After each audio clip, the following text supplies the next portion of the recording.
Hi, I'm Andrew Foley, owner of Foley Does It, And I'm Victoria. and we just bought our first house.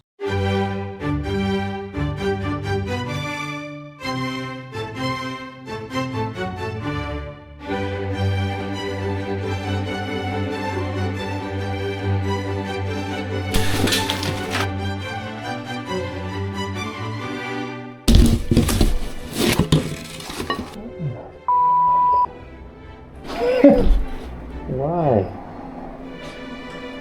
Why? Episode 1, Discovery. What's crazy is that just a few weeks ago, we had pretty much given up on the idea of buying a home anytime soon. We had worked hard to pay off our debt after marriage and save up for a down payment, but because my handyman business was still new, getting a traditional mortgage wasn't exactly easy. Then one day, a lifelong friend texted me out of the blue. His dad was selling his childhood home in Oklahoma. The price? $75,000. At first, it sounded too good to be true, but because I've known their family my whole life, they were willing to owner finance the property, which suddenly made buying a house possible when we thought it wasn't.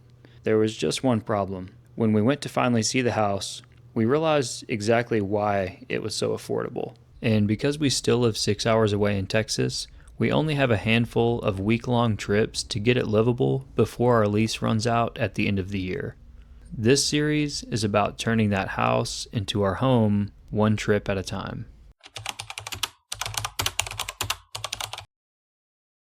Pretty smelly in here. This is one of the major spots here that's going to need some repairs. The neighbor's gutters actually are flowing straight down. See literally where the water comes through right here, down through here, and then it's just on top of this concrete. So we will need to replace a few pieces of this siding. It looks like they must have had some sort of leakage issue. Got some major water damage. I don't think that's coming from that siding over there. Pull the siding off and really see what's going on. Since I only have a limited number of working days, I have to be careful about how I spend my time. So I came into this trip with one guiding principle: stop the bleeding. Before I worry about making the house look nice, I need to get it to a point where it isn't getting worse while I'm back home in Texas. The house reeks of wet dog and mildew, and on top of that, there's black mold. So one of my biggest priorities is getting all the contaminated materials out of the house so it can finally start to breathe. But before I can address anything on the inside, I need to figure out how the water is getting in and stop it at the source. This masonite siding was about 25 years old. I assumed that the water infiltration issues were due to drainage problems. So I started by removing all the siding and sheathing that was underneath it. It turns out that someone had done this repair before. There was a piece of sheathing about 16 inches up that I could tell had been pieced in at some time previously. So it made perfect sense to me that, well, since there's no gutters on the house and this siding is so old, it must be because the water just has nowhere else to go. Turns out I was partially right. See, that's the bathtub inside there. What in the world is all this dirt in here? That is so strange. It's no mystery that there's mold in here. Now, whether all this water damage is coming from the siding or if it's partially coming from the bathtub or the shower, I'm not sure, but I mean, that is pretty bad right there. And while I did need to get all the siding off so that I could get the house waterproofed, I just couldn't contain my curiosity about the dirt under this bathtub. And it didn't hurt to get out of the heat for a little bit. So I started tearing into this pantry wall that was just on the other side of that bathroom, and I made some pretty interesting yet not too surprising discoveries. The black mold was really bad, which we could kind of tell, but man, there was a lot of dirt in here. Why? Why? I think what might have happened is that maybe a mole got up in there and kind of made himself a home, but we don't see any more signs of him. Hopefully he's gone. But what I'm thinking is where this drain goes down into the slab. There's a little hole around it, and he must have got up in through that. But yeah, I think maybe get out of this heat for a little bit, go inside and demo that shower. That way I can get all that dirt out of there while I still have that wall open. If you've made it this far, I just want to take a second to say thanks for giving my very first YouTube video a chance. And I guess this is where I'm supposed to tell you to like the video and subscribe. So if you've been enjoying it, I'd really appreciate a thumbs up. And if you think I should have done something differently or have advice along the way, let me know down in the comments. I don't claim to be an expert. I'm just doing things as I know how to do them, and I'm sure some of you have some better ideas for me. And if you'd like to follow along as we turn this house into our home, one trip at a time, go ahead and hit that subscribe button. Never seen anything like it. But I went ahead and ripped the drywall all the way up. Thinking about maybe doing a walk-in shower in here. See what the wife thinks. But yeah, it looks like they had repaired the shower valve at some point, but that must have been a long time ago because that thing's old. This side here, which is the next biggest section, just have to move all this junk out of the way and get going on this. It's just pooling up here and eating away at the siding, but luckily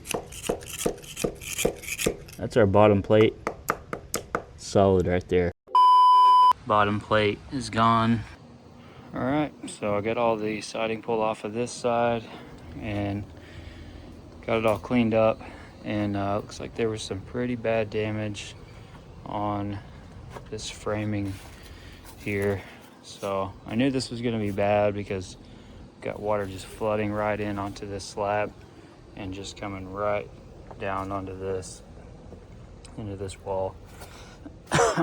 And so right here was the worst spot. You can tell from about right about there all the way pretty much to the corner. The bottom plate on the framing is completely rotted out. So what I'll have to do is kind of just finish clearing out this debris and run a new bottom plate, anchor it into the concrete, and then sister new studs onto the sides of these ones, going up and attach those to the existing studs wherever they're solid, a little bit higher up, and we can go ahead and put the sheathing back on, put the siding back on. But I mean, overall it could be worse. And once I had all that siding torn off, it was time to tear into that garage ceiling. While it was evident that there was some water getting in the ceiling, this actually turned out to be one of the biggest discoveries of the entire job. There was no flashing where this closet connected to the garage, and so water was literally just pouring right in. You can literally see daylight where it either wasn't flashed or obviously wasn't flashed properly. I am not brave enough to get up there right now because there's not much holding this up. And I might wait until I have some help to redo some of this framing up here. And so I don't want to rip any of that out unless I have a temporary wall set up to hold these ceiling joists up. This side didn't really have any rot. I went ahead and pulled off a piece of this plywood here. Really no signs of any rot here. And on the back side of that drywall, there's no mold, which was just really interesting considering how bad this is on this side. So luckily it looks like it was isolated to the exterior of the actual garage and then this side of the closet. Now that I had a pretty good idea of all the major problem areas and what needed to be fixed, it was time to get this smelly carpet out of here.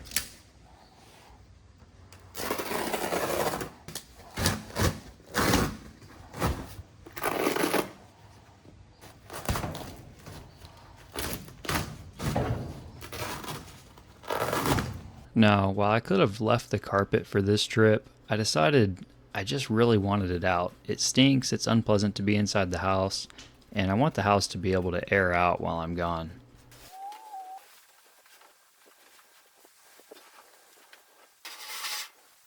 A huge difference after just getting that out, but I'm gonna go ahead and pull up all this tack strip here and vacuum everything, and I'll probably go ahead and spray some cleaner on this concrete. Through with the pump sprayer and some concentrated vinegar cleaner solution, and sprayed all this down, and you can really tell a huge difference in the smell in here already. I mean, yes, they had dogs just peeing down on these baseboards and stuff, and pretty gross. But hopefully this will kind of kill some of those germs and kind of kill that smell. Eventually I'll have to come back through here and scrub these baseboards down, of course, and obviously we'll be repainting everything. At this point, I had a pretty good understanding of what I was dealing with. Some of the damage turned out to be worse than I expected, and a few of my original assumptions turned out to be wrong. But that's exactly why I wanted to spend the first part of this trip investigating before I started making repairs. The overall goal really hasn't changed. The house still needs to be dried in before I can move on to anything else. The difference now is that I have a realistic plan and a much better idea of where my time is best spent. And I'm Molly. I'm Steve.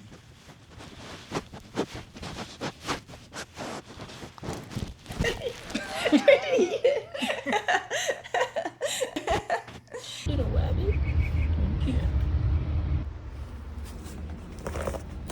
Oh, here he goes. Oh.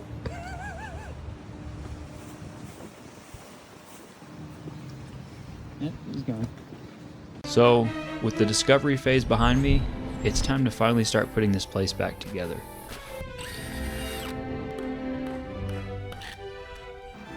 Alright, so today, as you can see, we had some more discoveries. My pants. I didn't get the garden hose out and I didn't pee myself. Okay.